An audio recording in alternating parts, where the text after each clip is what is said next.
दर्शकों, इतिहास को लेकर हमारे धर्म ग्रंथ तक में ऐसी कई कथाएं पढ़ने और सुनने को मिल जाती हैं जिसमें भाई भाई या फिर दो गहरे दोस्त एक स्त्री के कारण एक दूसरे से या तो रिश्ता तोड़ लेते हैं या फिर एक दूसरे को मार डालते हैं।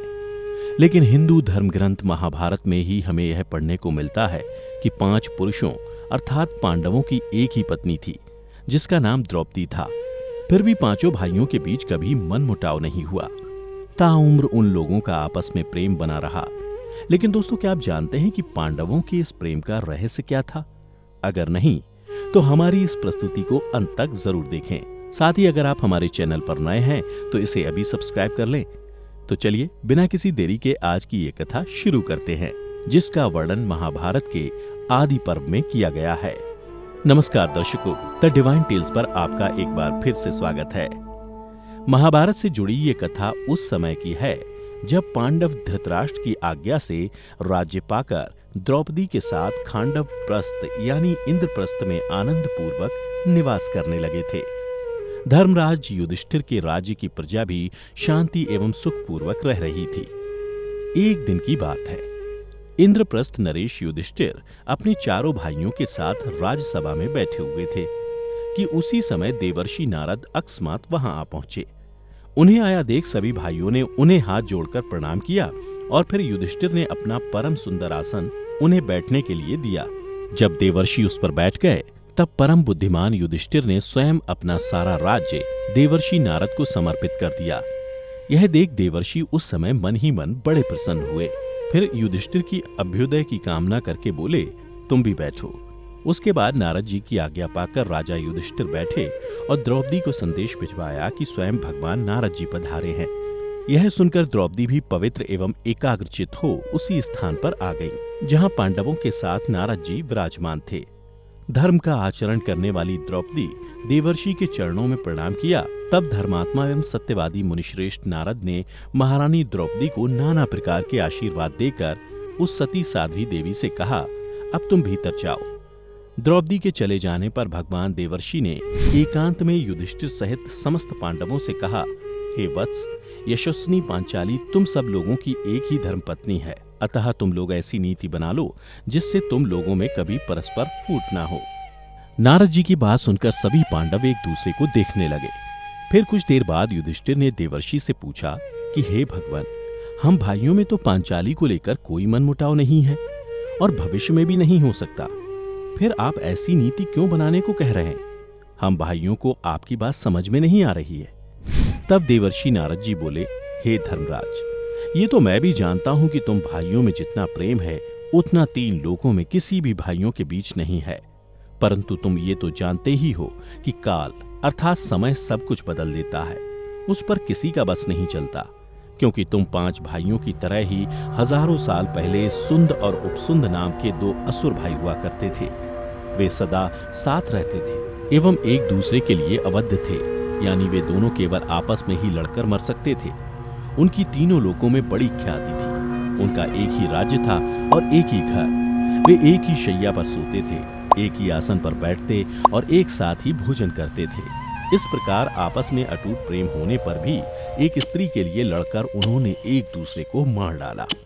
इसलिए हे धर्मराज, आपस की प्रीति को बढ़ाने वाले ऐसा कोई नियम बनाओ जिससे तुम लोगों में कभी भी द्रौपदी के कारण वैर विरोध ना हो। तत्पश्चात नारद जी के मुख से ऐसी बातें सुनकर युधिष्ठिर ने पूछा, हे महामुने, सुंद और उपसुंद नामक असुर किसके पुत्र थे? उनमें कैसे विरोध उत्पन्न हुआ और किस प्रकार उन्होंने एक दूसरे को मार डाला? और वह स्त्री कौन थी? वह किसी देवता की कन्या थी जिसकी कामना से उन्मत्त होकर सुंद और उपसुंद ने एक दूसरे को मार डाला। कृपया कर पूरा वृतांत सुनाइए। तब नारद जी ने कहा, हे ज्येष्ठ कुंती नंदन, आज से हजारों साल पहले महान दैत्य हिरण्यकशिपु के कुल में निकुंभ नाम का दैत्यराज हुआ करता था। उसी निकुंभ के सुंद और उपसुंद नाम के 2 महापराक्रमी पुत्र थे। वे दोनों बड़े भयंकर और क्रूर हृदय के थे। उनका एक ही निश्चय होता था और वे एक ही कार्य सदा किया करते थे। उनके सुख और दुख भी एक ही प्रकार के थे। उनमें से एक के बिना दूसरा ना तो खाता पीता और ना किसी से कुछ बातचीत ही करता। वे दोनों ऐसे रहते मानो एक ही जीवात्मा 2 शरीर में विभक्त कर दी गई हो। फिर एक दिन उन दोनों के मन में तीनों लोकों पर विजय पाने की इच्छा हुई। तत्पश्चात दोनों भाई अपने गुरु से दीक्षा लेकर विंध्य पर्वत पर आए और वहां ब्रह्मा जी की कठोर तपस्या करने लगे और अपने ही शरीर के मांस खंड काट काट कर अग्नि में आहुति देते थे। तदनंतर बहुत समय तक पैरों के अंगूठों के अग्रभाग के बल पर खड़े हो वे दोनों व्रत धारण करके तपस्या में संलग्न रहे। उन दैत्यों की तपस्या के प्रभाव से दीर्घ काल तक संतप्त होने के कारण विंध्य पर्वत धुआं छोड़ने लगा। उधर उनकी उग्र तपस्या देखकर देवताओं को बड़ा भय हुआ। वे देवतागण उनके तप को भंग करने के लिए अनेक प्रकार के विघ्न डालने लगे।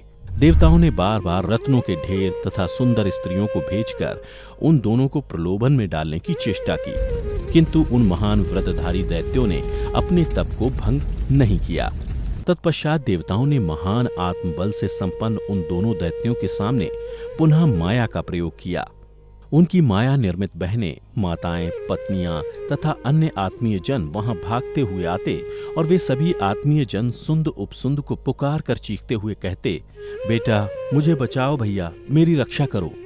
यह सब सुनकर भी वे दोनों महान व्रतधारी तपस्वी अपनी तपस्या से नहीं टिके, अपने व्रत को नहीं तोड़ सके। जब उन दोनों में से एक भी ना तो इन घटनाओं से क्षुब्ध हुआ और न किसी के मन में कष्ट का ही अनुभव हुआ, तब वे मायामयी स्त्रियां और वह राक्षस सब के सब अदृश्य हो गए। तब संपूर्ण लोकों के हितैषी पितामह साक्षात भगवान ब्रह्मा ने उन दोनों महादैत्यों के निकट आकर उन्हें इच्छानुसार वर मांगने को कहा। तदनंतर सुदृढ़ पराक्रमी दोनों भाई सुंद और उपसुंद भगवान ब्रह्मा को उपस्थित देख हाथ जोड़कर खड़े हो गए और एक साथ भगवान ब्रह्मा से बोले, भगवान, यदि आप हमारी तपस्या से प्रसन्न हैं, तो हम दोनों को वर दें कि हम संपूर्ण मायाओं के ज्ञाता, अस्त्र शस्त्रों के विद्वान, बलवान, इच्छानुसार रूप धारण करने वाले और अमर हो जाएं। तब ब्रह्मा जी ने कहा, अमृत के सिवा तुम दोनों को सब वस्तुएं प्राप्त होंगी, क्योंकि अमृत तुम्हारी तपस्या का उद्देश्य नहीं था। दैत्यपतियों, तुम दोनों ने त्रिलोकी पर विजय पाने के लिए ही इस तपस्या का आश्रय लिया था, इसलिए तुम्हारी अमृत विषयक कामना की पूर्ति मैं नहीं कर रहा हूं। यह सुन सुंद और उपसुंद बोले, पितामह, तब यह वर दीजिए कि हम दोनों में से एक दूसरे को छोड़कर तीनों लोकों में जो कोई भी चर या अचर भूत है, उनसे हमें मृत्यु का भय ना हो। यह सुन ब्रह्मा जी ने कहा, तुमने जैसी प्रार्थना की है, तुम्हारी वह मुंह मांगी वस्तु तुम्हें अवश्य दूंगा। तुम्हारी मृत्यु का विधान ठीक इसी प्रकार होगा। फिर उन दोनों दैत्यों को यह वरदान देकर ब्रह्मा जी ब्रह्मलोक को चले गए। उसके बाद दोनों भाई सुंद और उपसुंद वर पाकर संपूर्ण लोकों के लिए अवध्य हो पुनः अपने घर को लौट गए। वरदान पाकर लौटे हुए उन दोनों मनस्वी वीरों को देखकर उनके सभी संबंधी बड़े प्रसन्न हुए। तदनंतर उन्होंने जटाएं कटाकर मस्तक पर मुकुट धारण कर लिए और बहुमूल्य आभूषण तथा निर्मल वस्त्र धारण करके ऐसा प्रकाश फैलाया मानो असमय में ही चांदनी छिटक गई हो और सर्वदा दिन रात एक रस रहने लगी हो। उनके सभी सगे संबंधी सदा आमोद प्रमोद में डूबे रहते थे। प्रत्येक घर में सदा खाओ, भोग करो और पियो का शब्द गूंजता रहता था। फिर जब उन दोनों भाइयों का आमोद प्रमोद से मन भर गया, तब उन्होंने तीनों लोगों को अपने अधिकार में करने की इच्छा से दैत्यों की सेना को उस पर आक्रमण करने की आज्ञा दी। युद्ध के लिए उन्मत्त रहने वाले वे दोनों दैत्य इच्छानुसार सर्वत्र जाने की शक्ति रखते थे। अतः आकाश में उछलकर पहले देवताओं के ही घरों पर जा चढ़े। उनका आगमन सुनकर और ब्रह्मा जी से मिले हुए उनके वरदान का विचार करके देवता लोग स्वर्ग छोड़कर ब्रह्मलोक चले गए। इस प्रकार इंद्रलोक पर विजय पाकर वे तीव्र पराक्रमी दैत्य यक्षों, राक्षसों तथा अन्यान्य आकाशचारी भूतों को मारने और पीड़ा देने लगे। उन दोनों महारथियों ने भूमि के अंदर पाताल में रहने वाले नागों को जीतकर समुद्र के तट पर निवास करने वाली संपूर्ण मलेच्छ जातियों को परास्त किया। तदनंतर भयंकर शासन करने वाले वे दोनों दैत्य सारी पृथ्वी जीतने के लिए उद्यत हो गए और अपनी सेना से बोले, मेरे वीर भाइयों, इस लोक पर यज्ञादि कर्मों में लगे हुए वे सभी लोग असुरों के द्रोही हैं, इसलिए हम सबको संगठित होकर उन सबका सब प्रकार से वध कर डालना चाहिए। समुद्र के पूर्व तट पर अपने समस्त सैनिकों को ऐसा आदेश देकर मन में क्रूर संकल्प लिए वे दोनों भाई सब ओर आक्रमण करने लगे। जो लोग यज्ञ करते तथा जो ब्राह्मण आचार्य बनकर यज्ञ कराते, उन सबका बलपूर्वक वध करके वे महाबली दैत्य आगे बढ़ जाते थे। उनके सैनिक शुद्धात्मा मुनियों के आश्रमों पर जाकर उनके अग्निहोत्र की सामग्री उठाकर बिना किसी डर भय के पानी में फेंक देते थे। कुछ तपस्या के धनी महात्माओं ने क्रोध में भरकर उन्हें जो शाप दिए, उनके शाप भी उन दैत्यों के मिले हुए वरदान से प्रतिहत होकर उनका कुछ बिगाड़ नहीं सके। वे कभी सिंह होते, कभी बाघ बन जाते तो कभी अदृश्य हो जाते थे। इस प्रकार वे दैत्य विभिन्न उपायों द्वारा ऋषियों को ढूंढ ढूंढ कर मारने लगे।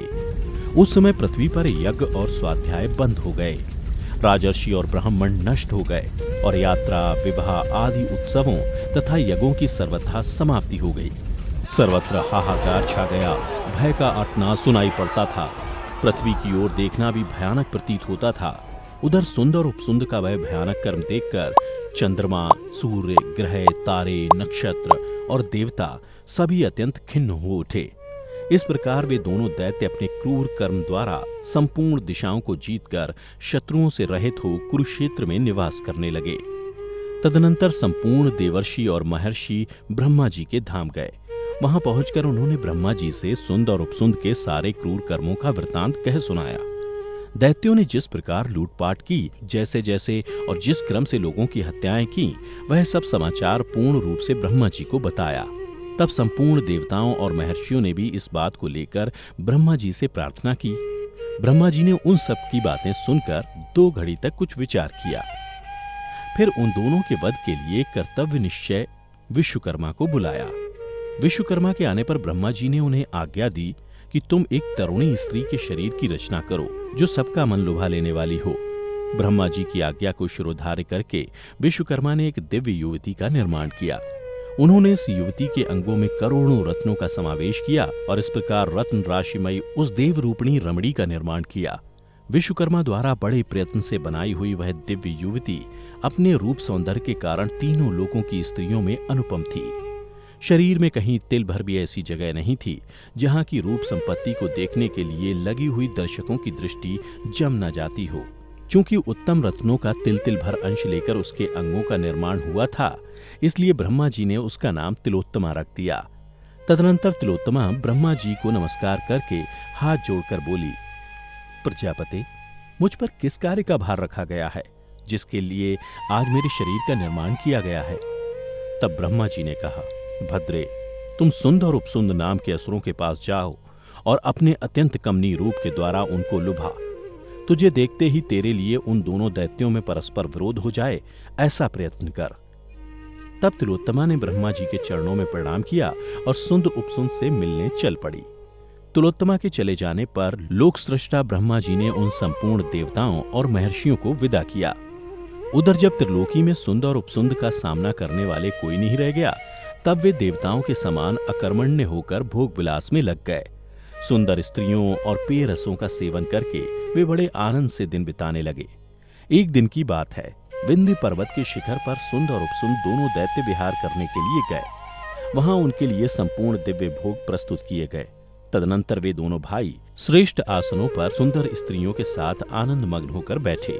तदनंतर बहुत सी स्त्रियां प्रेम पूर्वक उनके पास आईं और नृत्य, गीत आदि के द्वारा उन दोनों का मनोरंजन करने लगीं।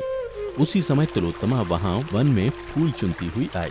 उसके शरीर पर एक ही लाल रंग की महीन साड़ी थी। उसने ऐसा वेश धारण कर रखा था जो किसी भी पुरुष को उन्मत्त बना सकता था। नदी के किनारे उगे हुए कनेर के फूलों का संग्रह करती हुई वह धीरे धीरे उसी स्थान की ओर गई जहां वे दोनों महादैत्य बैठे थे। उन दोनों ने मादक रस पी लिया था, जिससे उनके नेत्र नशे के कारण लाल हो गए थे।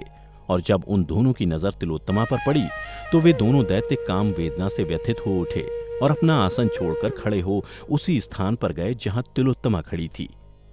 दोनों ही काम से उन्मत्त हो रहे थे, इसलिए दोनों ही उसे अपनी पत्नी बनाने के लिए उनसे प्रेम की याचना करने लगे। सुंद ने सुंदर तिलोत्तमा का दाहिना हाथ पकड़ा और उपसुंद ने उसका बायां हाथ पकड़ लिया। उधर तिलोत्तमा कटाक्ष द्वारा उन दोनों दैत्यराजों को बार बार अपनी ओर आकृष्ट कर रही थी। उस कामिनी ने अपने दाहिने कटाक्ष से सुंद को आकृष्ट कर लिया और बाएं कटाक्ष से उपसुंद को वश में करने की चेष्टा करने लगी। उसकी दिव्य सुगंध से वे दोनों दैत्य तत्काल मोहित हो गए। उनमें मद और काम का आवेश हो गया। फिर सुंद ने कहा, अरे यह मेरी पत्नी है, तुम्हारे लिए यह देवी माता के समान है। यह सुनकर उपसुंद बोल उठा, नहीं नहीं, यह मेरी भार्या है, तुम्हारे लिए तो ये पुत्रवधू समान है। ये तुम्हारी नहीं है, मेरी है। यही कहते कहते उन दोनों का क्रोध बढ़ गया। तिलोत्तमा के रूप से मतवाले होकर वे दोनों स्नेह और सौहार्द से शून्य हो गए। उस सुंदरी को पाने के लिए दोनों भाइयों ने हाथ में गदाएं ले लीं। दोनों ही उसके प्रति काम से मोहित हो रहे थे। पहले मैं इसे प्राप्त करूंगा तो पहले मैं, ऐसा कहते हुए दोनों एक दूसरे को मारने लगे। इस प्रकार गदाओं की चोट खाकर वे दोनों भयानक दैत्य धरती पर गिर पड़े। उनके सारे अंग खून से लथपथ हो रहे थे। ऐसा जान पड़ता था मानो आकाश से 2 सूर्य पृथ्वी पर गिर गए हों। उनके मारे जाने पर वे सब स्त्रियां वहां से भाग गईं और दैत्यों का वह सारा समुदाय विषाद और भय से कंपित होकर पाताल में चला गया। इस प्रकार एक दूसरे से प्रेम करने वाले दोनों भाइयों ने एक दूसरे को मार डाला। अतः भारतवंश शिरोमणियों, मैं तुम सब लोगों से स्नेहवश कहता हूँ कि यदि अपना भला चाहते हो तो ऐसा कुछ नियम बना लो जिससे द्रौपदी के लिए तुम सब लोगों में फूट न होने पावे और तुम भाइयों में सदा प्रेम बना रहे। फिर नारद जी के कहने पर पांडवों ने यह नियम बनाया कि हम में से प्रत्येक के घर में अग्निसुता द्रौपदी 1-1 वर्ष निवास करेगी। द्रौपदी के साथ एकांत हुए हम में से एक भाई को यदि दूसरा देख ले तो वह 12 वर्षों तक ब्रह्मचर्य पूर्वक वन में निवास करेगा। धर्म का आचरण करने वाले पांडवों द्वारा यह नियम स्वीकार कर लिए जाने पर महामुनि नारद जी प्रसन्न हो अभीष्ट स्थान को चले गए। फिर 5 पांडवों ने उम्र भर इस नियम का पालन किया और उनके बीच पहले की तरह ही प्रेम बना रहा। परंतु एक बार भूलवश अर्जुन युधिष्ठिर और द्रौपदी के कक्ष में चले गए थे, जिसका दंड उन्होंने 12 वर्ष वन में रहकर भुगता था। ये भी कथा बड़ी ही रोचक है, लेकिन ये फिर कभी। अगर आपको हमारी ये कथा पसंद आई हो तो इसे अपने तक ना रखें, बल्कि ज्यादा से ज्यादा लोगों तक शेयर करें। आज के लिए बस इतना ही। हमें दें इजाजत। वीडियो को अंत तक देखते रहने के लिए आपका बहुत बहुत शुक्रिया।